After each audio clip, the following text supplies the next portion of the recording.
taxes, about government. One of the things, I mean, the pandemic fatigue we can break down in lots of ways.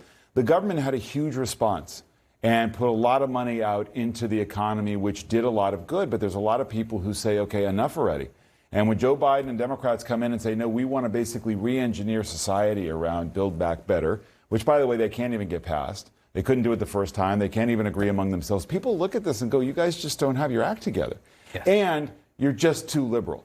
And so these kinds of, I think, you know, your typical suburban voter saying, look, just because we didn't like Trump didn't mean that we became a liberal overnight, and all that entails, which you're seeing play out among Democrats. So I think you're right. I think New Jersey is significant, and I think there's an enthusiasm issue here. For Scott Jennings earlier talked about kind of boilerplate, you know, conservative issues. That's what the Republicans have wanted. Can we get back to fighting about the culture, fighting about ideology, and getting away from the toxic personality contest? So, you know, we look at Virginia. Of course, it's our business to overreact to certain results and trends.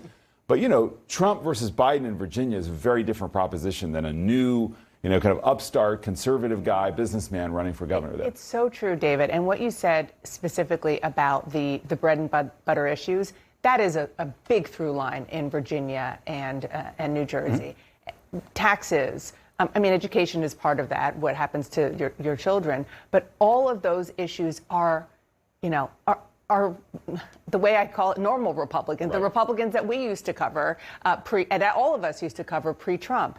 And I was trying to figure out why the former president left Glenn Youngkin alone. And I asked somebody who knows him well, who still does work for him, who said that in his mind, he sees Virginia, and New Jersey, of course, also, as a place where even he doesn't think he won.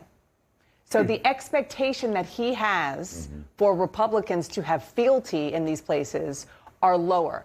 That's why it's not clear that that is a playbook that Republicans can replicate in Ohio or, you know, God forbid, in Arizona or Georgia or the places that he really thinks that he won. Well, and the legacy stuff, you know,